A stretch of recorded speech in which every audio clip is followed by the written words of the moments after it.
Hi, I'm Chris. And Kathy. And we thought we'd put a little YouTube video together on our full-time RVing off the grid. This is starting March 2017. We'll be starting our 13th year of full-time RVing. During the summer, some of you may already know, we're campground hosts in Vilas County, Wisconsin for the forestry department there. It's just a 9-site campground. We get to stay for free there. That's our only benefit. We don't get paid. We don't really have to do a whole lot while we're there, and sweep out the outhouses and clean up after people. So it's worth it. During the winter, we come out here to Arizona. I mean, you couldn't have a better view every morning. You got beautiful sunrises and sunsets. We're on BLM land, Bureau of Land Management. You can stay 14 days in an area without a permit, but then you have to move, and that's all right with us, because then we go and dump our water and sewer and get our tanks filled back up and get our gasoline, because we carry about 14 gallons of gas too, just for the generators. This is our power source. They're not the ones where they're side by side to hook up. They're just individual. We've really, I guess really the only time you need to have them side by side hooked up is if you're running your air conditioner. And in Wisconsin, there's really maybe 2-3 days during the summer that you might want to think about it, but we just happen to have a creek running through the campground that we jump into when we want to cool off. So we've never had the need to put them side by side. This is the newer one. We always have 2 of them, because the worst things always seem to happen at the worst times. We had just gotten back in Wisconsin one spring. It snowed 6 to 8 inches overnight. We generally never run the furnace at night if we don't have to. I went to start the generator in the morning, and sure enough, it wouldn't start. So there we had to run down and get another generator while the other one was getting fixed. So now we always have 2 generators, because we'll never go through that again.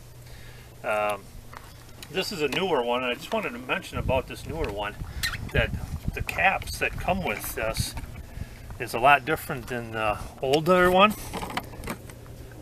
Okay, and when this one is on and we're running the generator, it creates a vapor lock. So now I switch out the caps and always just use the generator that I'm using. I'll use that cap with it, so we don't have that problem. Another thing is the power cord here for hooking into the generator and then into the 30 amp plug-in for the travel trailer. Should really have 2 of these.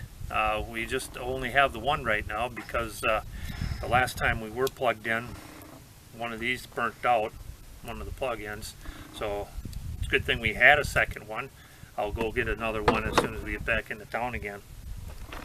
And for those that do stop at RV parks or something, it's always handy to have one of these that plug into a 30 amp, because sometimes whoever designs these parks, sometimes they're not always thinking. So you have to have a good heavy duty power cord to give you some extra length to get to your unit. I think that's about it for the generators. We're going to break this up into different segments. The next segment's going to be on our water. And then after that we'll go into, we got our inverter in the house. We're going to discuss that a little bit. So let's go to our water. Okay, in this segment we're going to discuss the water that we use. This travel trailer by Keystone has a 50-gallon fresh water tank. Also has a 50-gallon black tank, a 50-gallon tank for the shower and bathroom sink, and a 40-gallon tank for the sink in the kitchen. Anyway, so we always carry the 50 gallons in the house, and then we carry the we got 7 blue jugs. There's another one inside the house, which is another 49 gallons of fresh water. We don't generally drink the water that we carry in these. That's for showers, doing dishes, cooking, whatever. This is what we drink out of, the 5-gallon water jug. To get water into the house, you know, you could stand here with a gallon jug and a funnel and pour it in here if you don't have one of these outside connections. We have one that if you're at an RV park on the other side of the house, that actually is for water hookup. This one here, you just pour it in. And what we do is, I got tired of pouring it in there, so I went and bought myself a sump pump. It pumps 25 gallons a minute of water, and I got it in a clean 5-gallon bucket.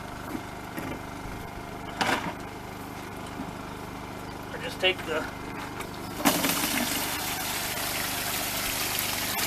get it going.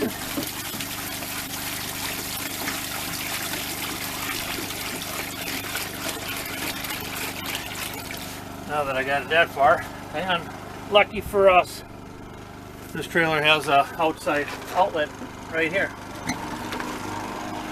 So now the pump is pumping it into the house, and I just keep filling up the bucket, and I can keep up with it just fine.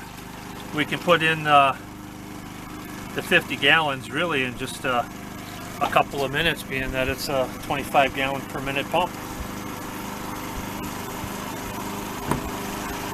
So I think that that takes care of this section. Okay, so inside here now, we're in our bedroom. I wanted to show you something that we do when the generator is running.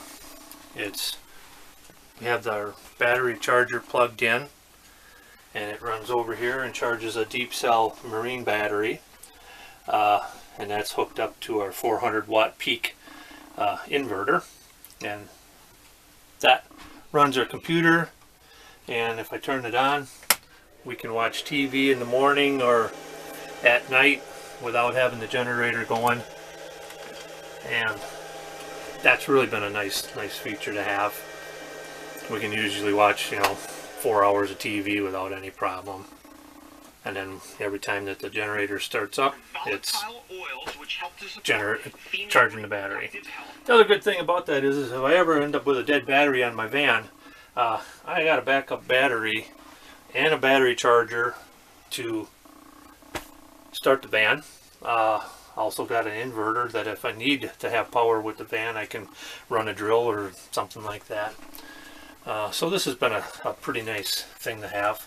While we're in here, when you're moving around a lot like we do, mostly in the fall and in the spring, going from Wisconsin to Arizona and back, you're always constantly moving things off so they don't fall down during travel. Well, one of the things we did is this here, we got the TV, we got it velcroed down to the counter, so we don't ever have to remove that. And after, well, this is 12 years and it's still sitting there. Same thing with the DVD player, it's velcroed down, it's not going nowhere. The rest of the stuff you can just put right behind there. We also have our toaster velcroed down, and I think that's it for, oh, we got a couple of pictures that are on the walls that are velcroed to the wall so they don't fall off either during travel. Okay, so on our next segment, we'll do the 2 most important things that we have found in the last 12 years to have with you. Now this segment is about the 2 things that I find bring the most happiness to my RVing. This is our Mr. Heater here, which we can just run like during the daytime and before we go to bed. It's an indoor safe model, but I still always have the window cracked for it, just to bring in some fresh air. And we also have a couple different detectors, one up high and one down low, for the fumes that come off of here, just in case they build up. One is wired right into our unit, so it usually doesn't go out. And these tanks here, we always have 2 of them in case you run out and you don't want to go into town again. So we always have a spare just for this unit. This will run about 30 to 36 hours. This is a 30-pound cylinder. They tell you to hook it up to a 20-pound, but we don't have any problems with it. Like I said, it'll run 30 to 36 hours depending on the setting. You can either have it on low or high. We always just have it on low. The only time we run it through the whole night is when we're back in Wisconsin, and if the temperature gets down below about 26 degrees at night, then we'll leave it going on. Otherwise, we never have the furnace going, and we don't sleep with that on because it just gets too warm, and we're just not used to that. When you grow up in Wisconsin, you know, it's pretty nice to just wake up and it's 40 degrees inside the house because you just get used to it. Yeah. The other thing that we don't have with us that really makes her life more enjoyable is a dehumidifier. It's a 30-pint unit. It's not very big. And what's the name of it? It's by Hire. Hire. We use that in the spring and in the fall before we leave, you know, Wisconsin, and when we get back there. Obviously, you don't need it out here. But anyway, it takes so much humidity out of and dampness out of the air that when this thing is going, it makes it feel like it's 75 inside the trailer when it's really only 65. It just makes it so much enjoyable. The cupboards, when you open that, the walls aren't wet, your clothes aren't damp feeling and stuff. Bedding, yeah. So the two most important things really that we've discovered over the last 12 years is this Mr. Heater and the dehumidifier. On the last segment, I forgot to mention that that 400 watt inverter we have also has a USB port, so we can charge our cell phones and our tablet or whatever that we need, you know, whatever we're using it for, without having to turn on the generator. Yep. In our next YouTube video, we'll discuss our mail, our phones, and whatever else that we can think of. We have a total of 6 30-pound cylinders with us at all times. When we first started, we just had the 2 on the travel trailer. It was a Sunday afternoon when we ran out. That's what runs our refrigerator. It was like, ah, crap, now what do we do? So we're looking all over the place for a place to fill our tanks. Finally, we found a place, I ain't gonna say where, but anyway, it ended up being $58 to fill 2 30-pound cylinders. That's ridiculous. Usually we get them filled for about $36. So when you're paying $22 more, I was like, that's never going to happen again. So we went and bought 2 more tanks right away. The house lasts about a month on 2 30-pound cylinders. No matter what we're doing, it always seems to work out to be about a month. So now I have a month to go and get the 2 filled up. And usually by that time, we're usually out of one of the tanks for this here thing. So it just makes it so much more convenient to have all that extra stuff with you, yes. You know, instead of running around at the last minute and whatever. So anyway, I hope you learned something from this video, especially if you intend to be a full-time RVer, or maybe you already are and we suggested something that could make your life a little bit easier. You can join us on Facebook at All Things Wild. Look for the canoe at the top of the page. If you're into hunting, fishing, trapping, gathering, whatever outdoors, join us on that group, and we'll see you next time. Bye. Bye.